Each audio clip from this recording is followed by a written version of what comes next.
Welcome, dear listener. I invite you now to let the day fall away.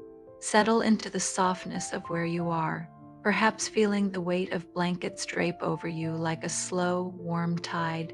Breathe in and out, and allow your thoughts to wander toward a quiet little town, cradled high among gentle mountains. It is a place where time moves unhurriedly, where the air tastes faintly of pine and distant rain, and the sound of footsteps echoes softly on old cobblestone streets.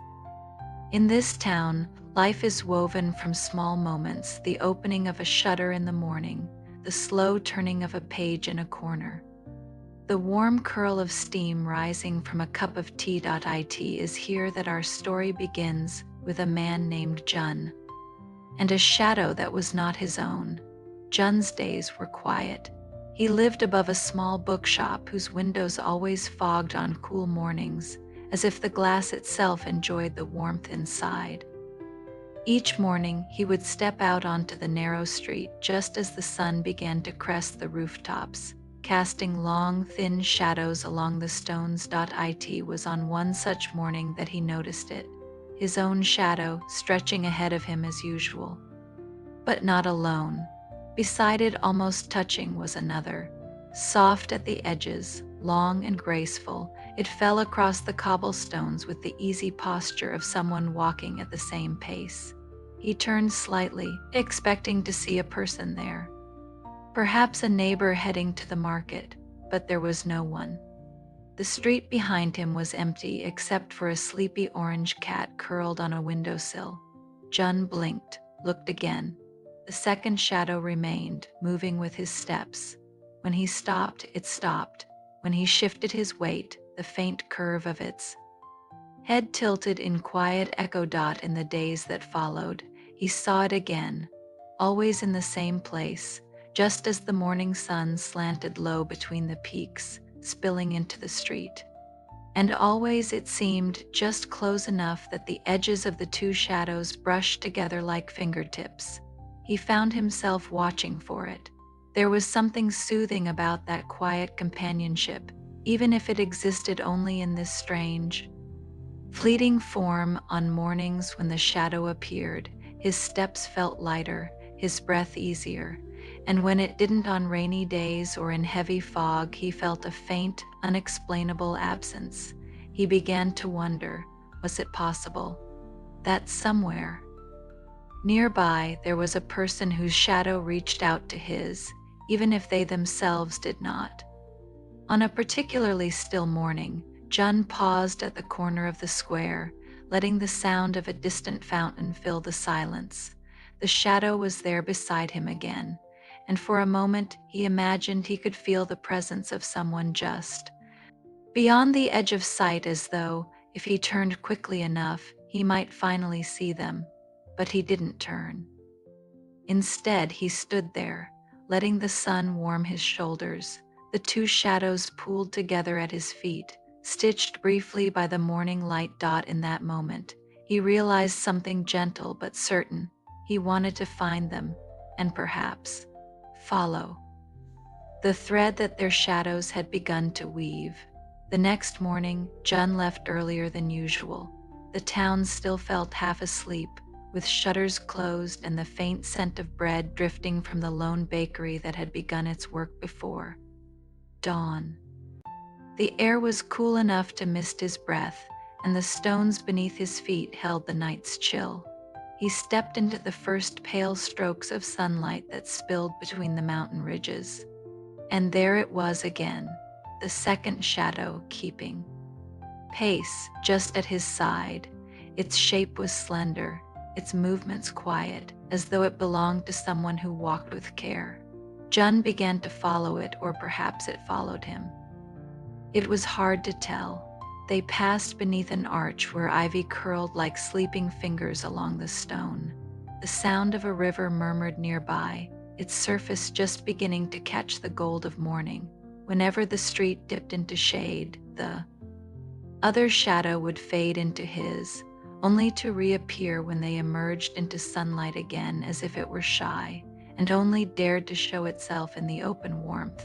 The town was small, but its streets were winding, stitched together like an old quilt. Jun moved slowly, tracing the thread of that shared light. He crossed a narrow bridge where the water below glittered like a scattering of coins, past a row of shuttered windows painted in soft greens and blues, and turned down a lane that smelled faintly of cedar from the carpentry shop at the corner. At one point, he found himself walking through a quieter part of town where the cobblestones gave way to packed earth. The houses here leaned toward one another like companions sharing a secret, and yet the shadow stayed, close, patient, unhurried. He began to notice small details. The shadow's head seemed to tilt slightly when they passed flowering vines. It lingered longer at spots where sunlight pooled warmly, as though savoring the moment. Jun found himself matching its pace, slowing when it slowed, turning when it turned. Eventually, the trail led him toward a part of town he rarely visited, a narrow street with faded shop signs and windows dressed in soft fabric. One in particular caught his attention. Behind a pane of old glass, he saw bolts of fabric stacked in neat columns, and threads hanging like waterfalls of color from the wall. A tailor's shop. The sign above the door was hand-painted with the name half-faded from years of weather, but still legible, and there, across the wooden floor inside, a figure moved quietly. Her hair was gathered loosely at the nape of her neck, a few strands brushing her cheek as she bent over a piece of cloth. Her hands worked slowly, the needle dipping in and out of the fabric with the rhythm of someone sewing, not for speed, but for care. Jun paused outside, the other shadow still touching his. Something in him knew, though he couldn't say why, that the shadow was hers. The way it had stayed beside him, the way it fit so effortlessly against his own, felt like a truth that needed no proof. He didn't go inside. Not yet. Instead, he stood for a moment longer, letting the sunlight hold them both, his figure on the street, hers framed in the warm dimness of the shop, and their shadows joined as one across the threshold. The morning after, Jun returned. Not hurriedly, but with the same steady steps he always took through the streets, though he was aware of a quiet anticipation threading through his chest. The air was soft with the scent of rain that had passed in the night, and the cobblestones shone faintly, like polished stone under a painter's brush. He found himself at the narrow street again, where the tailor's shop waited beneath its faded sign. The door was open this time, letting in the early light, and a gentle bell chimed as he stepped inside. The space was small, with shelves of neatly folded cloth in muted blues, deep browns, and pale creams, the light that filtered in through the tall front window softened every edge, as though the air itself had been sewn from the same fabric that lined the shelves.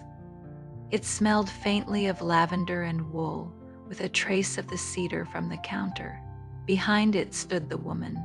Her hair, in the morning light, held the color of old gold, though her clothes were simple, a soft gray apron over a cream blouse. She glanced up when he entered, her expression calm but attentive, the kind of gaze that made the space between words feel warm. "Good morning," Jun said, his voice quiet without meaning to be. Her lips curved in the faintest smile, one that seemed to rest as naturally on her face as the light on the counter. "Good morning," she returned, her tone carrying the stillness of someone used to listening more than speaking.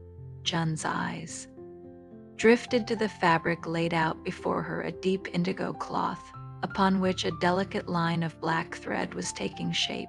It wasn't a design, he recognized. It curved and intersected in ways that felt less like a pattern and more like the tracing of something fleeting. "May I ask," he began slowly, "what it is you're sewing?" She looked down at her work, then back to him, her gaze soft but unwavering. "Shadows," she said simply, as though it were the most natural answer in the world. Jun felt a quiet stillness move through him. like the hush that comes before snowfall. She lifted the fabric slightly so he could see the stitched shapes were indeed silhouettes, delicate outlines caught mid-step, the threads capturing the softness of their edges as they merged. "I sew the ones I see in dreams," she continued, her needle pausing in her hand. "Shadows that belong together, even if their owners have yet to meet." His breath slowed. There was no need to ask the question already forming in his mind. Somehow he knew, I think. Jun said, his voice low, "You've sewn mine." The woman regarded him for a long moment, the way one might look at a familiar path seen from a new angle. Her fingers rested lightly on the fabric, and then, with the smallest nod, she set it down on the counter between them. It was two shadows, side by side, their edges touching as though stitched together by the light itself. And in that quiet space, Jun felt the air shift, not with urgency or surprise, but with the soft certainty of something that had been waiting patiently for its moment to be seen. The following days unfolded like pages in a book Jun had always owned but never thought to open. Each morning he found himself wandering to the tailor's shop, not out of intention but as if guided by the same quiet thread that had first brought him there.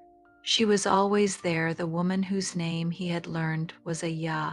In the rhythm of their days, words came slowly, gently, as though each one was chosen with care before crossing the space between them.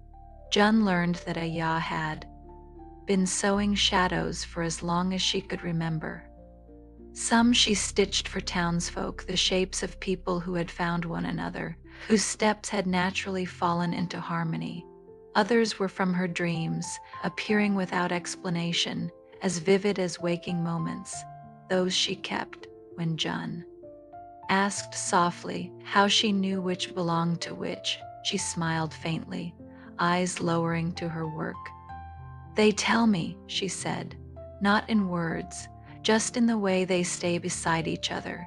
Even when the people are apart, they began to share the days in a way that felt unspoken but understood." Sometimes Jun would sit near the window, a book open in his hands, button red, while Aya worked at her counter. Other times they would walk together to the small market at the edge of town, their shadows stretching across the cobblestones, leaning toward each other as if drawn by the same invisible pull. Jun began to notice how her presence altered the spaces they moved through. A quiet lane felt warmer with her beside him. A long pause in conversation carried no weight, only a gentle hush. Even the air seemed softer, the breeze less restless. One late afternoon, as the sky shifted toward the color of honeyed tea, they walked along the riverside path where willows dipped their branches into the water. The light fell low, and the two shadows pooled together in a single shape along the bank. Jun stopped, watching how their outlines blended, seamless and whole. And in that moment, the thought came to him not as a surprise, but as a truth that had simply been waiting for the right light. Their shadows had been joined long before their paths had crossed. It was not chance, nor even the quiet pull of curiosity that had brought him to her door. It was something older, softer, stitched patiently by the steady hands of time. Aya looked up at him then, her expression as calm as the river, her eyes reflecting the gold of evening. No words were needed. The air between them was already full with knowing, with stillness, with the steady beat of something they had both recognized without speaking it aloud. And as the sun slipped lower, they walked on, their steps matching. Their shadows bound as though the world itself had threaded them together. From that evening onward, Jun and Aya seemed to move through the town as if they had always known the shape of each other's days. They still spoke little, not because there was nothing to say, but because the air between them felt complete without filling it. Mornings began with the quiet ritual of meeting outside the bookshop or tailor's door. A small nod, a shared glance, and they would walk together toward wherever the light was spilling most gently. Their shadows faithful, inseparable, always drifted close, brushing as they moved through the soft rhythms of the town. In the market square, they would pause at the flower stall, Aya's hand hovering over pale chrysanthemums while Jun leaned slightly closer, breathing in the faint spice of marigolds. Sometimes they bought nothing at all, only lingered to watch the old florist wrap bouquets in brown paper, the rustle of the folds like whispers in the wind. On other days, they strolled along the long road that curved out toward the hills, where the scent of pine deepened and the sound of town faded into distant murmurs. Here, their pace slowed even more, their feet finding the same unhurried cadence, as if each step was sewn into the others. There was no urgency between them, no need for declarations or grand gestures. The closeness they shared was in the way Jun would adjust his stride when the path narrowed, letting her walk beside him without brushing against the rough stone walls. It was in the way Aya would glance at the sky, then guide them toward a shaded lane when the sun grew too warm on his shoulders. Sometimes, as dusk settled, they would stop at the riverside bench beneath the willow trees, where the light scattered across the water like threads of gold and silver. They would sit there quietly, the hush of the evening wrapping around them, the river's voice steady and low. When the breeze shifted, carrying the scent of lavender from the fields beyond town, Jun would see Aya close her eyes briefly, as if tucking the moment away to keep, and always beneath the weight of the fading light, their shadows would remain together, elongated, interwoven, a single shape on the cobblestones or grass. It felt, to Jun, like the gentle settling of something that had been drifting for a long while, finally coming to rest. Not an ending, not even a beginning, but a place to pause and breathe. A place that felt simply like home. Twilight in the mountain town was always slow to arrive, as though the light wished to linger over every rooftop and garden before slipping away. The air took on a soft, silvery hue, and the windows along the street began to glow from within, not with harsh light, but with the golden warmth of candles and low lamps. Jun and Aya walked side by side along the quiet lanes, the stones beneath their feet cooling under the dimming sky. The tailor's shop and bookshop were already closed for the day, their doors resting under the gentle watch of night. They did not speak. They didn't need to. The hush was its own kind of conversation, filled with the steady rhythm of their steps and the faint rustle of fabric as Aya's sleeve brushed against Jun's single quotes s. They passed beneath the lamplight. Their shadows pooled together on the ground, no longer long and stretched by the morning sun, but soft-edged and close, as though curling up beside each other for the night. Jun paused for a moment, looking down at the shapes. Even here in this faint glow, they were still touching. Aya noticed, her gaze following his.